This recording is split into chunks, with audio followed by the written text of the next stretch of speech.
What is up, guys? Zan here. First edition of sub tips for Madden 20. I'm really happy to be able to bring these back to you guys. Thank you so much for all the support on the channel since I left Muthead and Playbook.gg to go on my own. I wanted to be able to pay this back to you in a big way by showing you how to shut down the tight offset tight end. This is far and away the most meta passing formation in the game right now. Of course, there are some people that like to run bunch. There are some people that like to run split close. This tip actually applies to those formations as well, if you know the concepts that I'm talking about. So what we're going to do here is we're going to show you, and I'm not going to really go into detail on the bear since it is on the website I used to work on. I feel I owe it to my colleagues over there that I'm trying to not show too much of what's on the site already over there. You guys can still find the rest of the defense over there. So I'm going to go ahead and show this to you guys conceptually and show you that this works out of pretty much any formation. So what we're doing to shut down rollout corners, guys, is we are running any cover 3 match play in the game. You can tell that it's a cover 3 match play based off of if they have seam flats, those pink zones, those light pink zones. And what we like to do is you could call straight up cover 3 match, or you could call the blitz. In this case, I'm calling a crossfire blitz, and all I'm going to do is I'm just going to global blitz and global zone the linebackers to turn it into double hook curls over the middle. And what we're going to do is we're going to make coverage adjustments. You're going to base align and press. And what that's going to do is that's going to put your outside players into press alignment in their outside thirds. Now, with the two safeties on the field, what we're going to do is we're going to take them both and put them in inside quarters. Early on in the year, I was going deep halves over the top to one play touchdown proof. So that way, if your opponent got savvy to what you're doing and try to slot fade and bomb over the top to the outside, the deep halves would play it. Now we're to the point in the year where the safeties are good enough where you can get away with just playing them inside quarters, and they will still be able to get to that throw as well as being able to play the in-breaking routes over the middle, those post routes, a lot better than a deep half would. Because you can tell, like here, if you split the safeties into halves, the middle of that field in between them is pretty open as they fan out. So I really like the inside quarters at this point of the year, and this has really helped this defense go to that next level since I've been going to inside quarters. This is what I was going to do. This was actually the defense I was running basically out of Bear yesterday, and I was absolutely shutting people down. I think there was a good 3-hour stretch where my opponents didn't even cross midfield, and most of them were running tight offset tight end and just could not move. And I was playing honestly some of the best defense of the year that I played all year last night with this type of adjustment. Now, right here, this is just dollar, but like I said, you could baseline and press out of 3-4, 4-3, nickel, dime, dollar, quarter, any formation that has a cover 3 match. This will work because the most important zone on the field is actually the baseline pressed outside third. Now, what you want at that baseline pressed outside third is you want a player that has high play recognition and high zone coverage. And the reason for that is that match coverage doesn't just use zone coverage to determine how well it's played. It actually uses play recognition as well, because there is a phase in which the player converts into the man match. And if they have low play recognition, they tend to let that route slip underneath them, meaning that corner route will slip underneath them and give them more of an open throw. So I wanted to kind of show that to you just to be safe. So we're going to compare real quick. I'm going to show you Richard Sherman, who has high play recognition and really high zone. And we're going to go ahead and run this tight offset tight end rollout corner, which we all know very, very well. And so many people out there love to run a route combination where they either streak the X receiver and drag the tight end, or they streak the A tight end and drag the X receiver. So this will work against both those setups. Let's first start off with the base setup that most people use, which is to run the A tight end on a streak and block the running back. So we'll go ahead and reset the play here, set that up. And now what we're going to notice here as we roll out and try to throw this ball to Snead is watch Richard Sherman. He just absolutely shuts this down. You cannot throw that, because Richard Sherman, as a computer player, will stop it. And if you click on, that's 100% going to be a pick. So you really want to make sure that you have high play recognition, high zone coverage. I know that Sherman does have abilities, but this, I can assure you, works without abilities on the field too. Me personally, I've been running Champ Bailey and Tre'Davious White for the last 2 months, and I've been having really great success. I mean, I was telling you guys how Trey White was the best corner in the game for the longest time.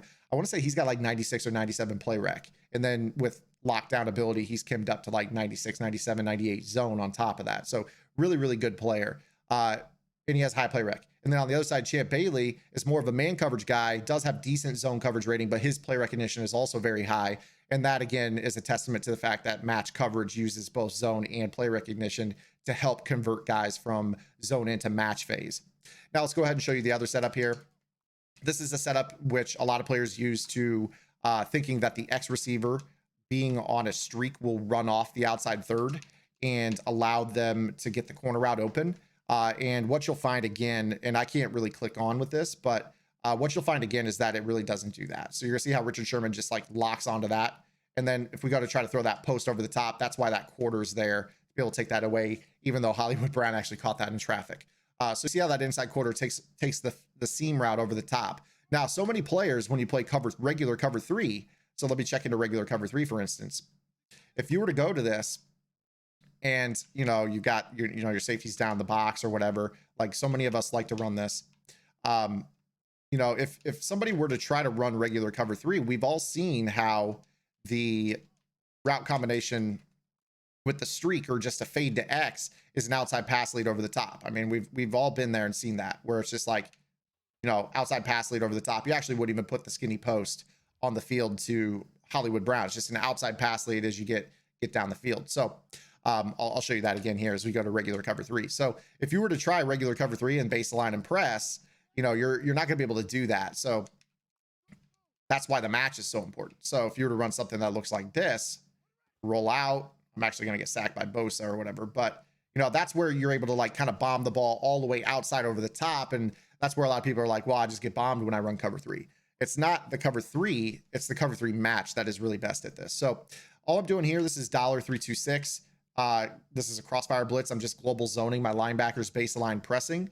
And then I'm putting my safeties in inside quarters to take away those seam routes and those skinny posts. And then again, if we go to roll out and throw this ball, Richard Sherman is going to just be all over it. So you see, like if I go to throw that, Sherman is going to pick that off. But the computer is going to cause a swat. If you click on, it's definitely a pick. Now, what I want to do here is I want to move the ball to the other side, and I want to kind of flip the formation here. And we're going to go ahead and try to run this at Ahkello Witherspoon. So I'm going to set up the same defense. Here it is. And I'm going to flip the formation. And I'm going to try to go ahead and throw this ball to Boyle rolling out to the right. So roll out. And you see how Witherspoon converts to man match so late? That's due to low play recognition. So in a situation where you have a high play recognition player out there, that rollout corner is never open. When you have a low play recognition corner, it's damn near always open. So that's why I say all the time that you want to have top end corners in this defense. So, you know, I used to teach it that way on Playbook when I was there. And obviously I'm teaching it to you guys here this way. So now I'm going to go ahead and show you that this is conceptual. You can apply this to pretty much any formation in the game. So as I go, let's just go ahead and just call like 4-3, and we'll just call cover 3. They should have a cover 3 match, right? Doesn't look like they do. That's bizarre. Let me just go to concepts here. Cover 3, and we'll look for a match coverage here. There's dime over G would work. Here's a 4. Here's a nickel wide 9. So cover 3 match, nickel wide 9. It's the same type of scheme. So tight offset, tight end. Let's go ahead and run Y out halfback swing. Now again, Richard Sherman is now back to the other side of the field here in this example. And you can set up the coverage the same way, right? You know, in this situation, you don't have the extra seam flat on this play though. So that's something to be aware of, that you don't have that seam flat. So in this situation, you might only have one hook curl. You could go ahead and alleviate that by dropping, you know, the tackle into a hook curl on the left, and you could use this one. And at least that way you've got two guys that can kind of play the flats in this defense as well. But again, here, if I try to roll out and do this to Richard Sherman's side, you're going to notice that he's going to convert into man match very, very quickly. You see how if I go to throw that, actually right there, Richard Sherman didn't play so great right there because of the speed discrepancy between Hollywood Brown and the tight end. But again, most players that you're going to face are not going to run a tight end at that spot. That's kind of the pro tip, right? Is like when you have a really high speed discrepancy between the tight end and the B receiver, that's where you can get yourself into troubles if they have a runoff. So kind of an offensive tip built in within a defensive tip here as well. So now in this situation, I think the other thing that kind of impacted that was the tight end got bumped by the D end and the rush. But again, if there's no runoff route, you're going to watch how Sherman just is going to sit all over that route. You see how like that's a click on, a swat, a drop, a pick.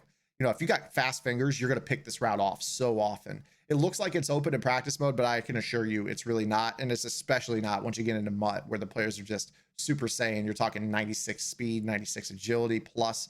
And, you know, the 97 zone, 97 play rec, it gets really, really, really good. So again, you can kind of see that this isn't a situation where just they drop off into zone coverage and give you this route. They actually attempt to convert into man-to-man. You see right here how Sherman does that. And again, like you just click on, I mean, computer is basically playing receiver here.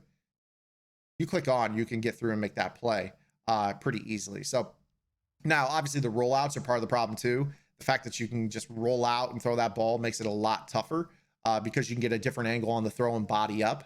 And that's why I think, again, though, you know, if you try to at least contain the quarterback, that can be a help as well. So, you know, if you just let your line contain rush, you know, of course your opponent can do all kinds of crazy stuff like, you know, set up the cut blocks and all that stuff as well. So, you know, if they do this whole slide protect and ID the mic to cut block thing, yes, you know, obviously they're going to be able to screw up your contains and do that. But again, you see how like Richard Sherman can break that up. Even when I click on and try to get separation from him, Sherman is sitting there on that route. So again, guys, this is what I do. You guys obviously know that in Bear, I mix in a lot of pressure so I can give them that look with the baseline press look, and it could be a cover 2 blitz, or it could be the match coverage cover 3. So they look identical when I set them up. And, you know, every now and then I'll just go ahead and blitz, you know, 7 just to keep my opponent honest as well. That way they don't get into the habit of thinking they could just cut block every play and get away with that. You know, they're going to every once in a while get gassed up. And I think that when you mix all those things together out of the Bear, that's really what makes the Bear, in my opinion, the best version to attack this. Furthermore, the Bear does a better job against the Taysom Hill package than probably, you know, most of the other formations you might try to baseline and press a cover 3 match out of. You know, we're going to get into more of the mind of Zan as I do, you know, defensive adjustments. Again, I apologize for the video basically being ruined because I accidentally deleted the archive. That was my fault. I do apologize for that, but we'll be better going forward. I promise you guys. For those that are wondering, we'll be getting sub like game plans or ebooks ready over the next week or two to put out for you guys as well, to continue supporting you guys. I really thank you so much for all the support since I announced that I was going to be going solo. Really appreciate you guys. You guys are awesome. Thank you for watching the streams, and hopefully I'll continue to see you guys in chat. So hope this tip was good. Let me know what you guys think, and I'll talk to you guys soon.